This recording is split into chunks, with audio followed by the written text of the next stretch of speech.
बिस्मिल्लाहिर्रहमानिर्रहीम। शुरू अल्लाह के नाम से जो बड़ा मेहरबान नहायत रहम वाला है। कैसे हैं गाइस? उम्मीद करती हूँ ठीक होंगे। आज मैं फिर एक और मीठे के साथ आपकी खिदमत में हाजिर हूँ। इंशाल्लाह आपको मेरी ये स्वीट डिश भी पसंद आएगी। और मेरी ये रेसिपी देखने के लिए प्लीज़ मेरी वीडियो को पूरा देखिएगा। अगर आपने मेरे चैनल को सब्सक्राइब नहीं किया, चैनल को सब्सक्राइब कीजिएगा, वीडियो को लाइक और शेयर कीजिएगा। और जहाँ रहें खुश रहें, आबाद रहें, सलामत रहें। हम बनाना स्टार्ट करते हैं। ये मैंने लिया है एक पैन में 1 लीटर फुल फैट दूध, कोई भी ले सकते हैं। इसमें मैंने हाफ चम्मच इलायची पाउडर ऐड किया है और 1 चम्मच मैंने ड्राई फ्रूट बारीक काटे हुए ऐड किए हैं। ये मैं दूध की रबड़ी तैयार कर रही हूँ। ये मैंने एक ब्रेड के पीस के क्रम्स बना के ना वो भी ऐड किए हैं। जब तक रबड़ी तैयार होती हम दूसरा काम कर लेते हैं। ये मैंने लिया है टेट्रा पैक की क्रीम। जब हम बनाने जा रहे हैं मलाई केक तो उसमें क्रीम तो जाएगी। और उसमें तकरीबन 2 चम्मच कंडेंस मिल्क। और ये मैंने ली है ब्रेड, मिल्की ब्रेड है जो हम ब्रेकफास्ट में यूज़ करते हैं और नॉर्मली घर में हर घर में होती है।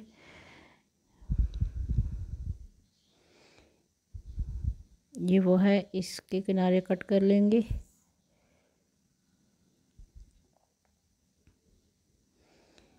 और इसके भी पीस पीस बना लेंगे ताकि जिस जार में मैं डालूँगी ना उसमें ये सट आ जाए। ये मैंने जार लिया है। इसमें 1 बाय 1 करके पीसीज में डालूँगी और हमारी रबड़ी भी तैयार है।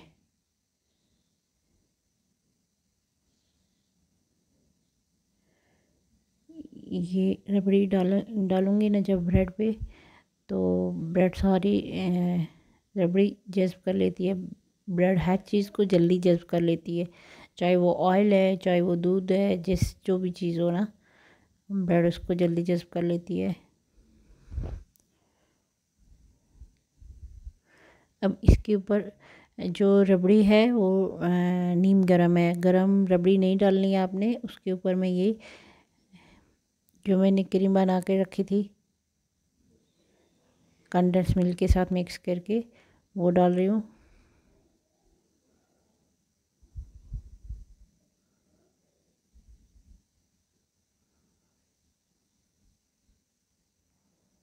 बहुत ही मज़े का मीठा बनता है ये। आप लोग लाजमी ट्राई कीजिएगा और मिनटों में बन जाता है। और अब कटे हुए कुछ ड्राई फ्रूट्स डालूँगी। ये देखें,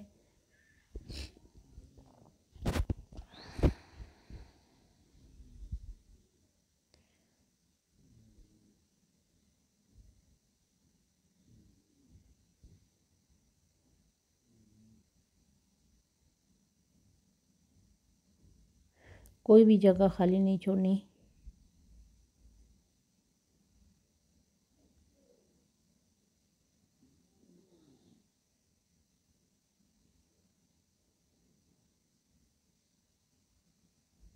इसके ऊपर फिर रबड़ी डालूँगी और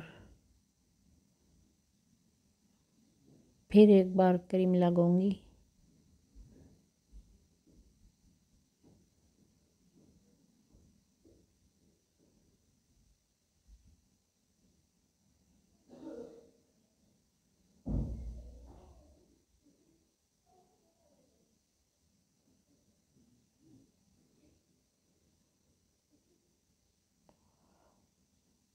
अब मैं इसको रेस्ट दूँगी तकरीबन। हाँ, आप इसको लाजमी रेस्ट दें, 6 घंटे तो लाजमी। लेकिन मैं इसको ओवरनाइट रेस्ट दे रही हूँ, फ्रिज में रखूँगी। और ये देखें, ये तकरीबन 12 घंटे के बाद ये कितने मज़े का तैयार हो गया।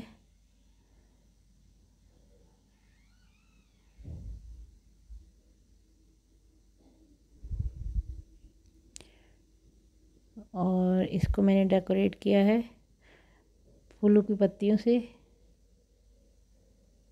उम्मीद करती हूँ ये देखें कितना सॉफ्ट बना है, और उम्मीद करती हूँ आपको मेरी ये रेसिपी पसंद आई हो।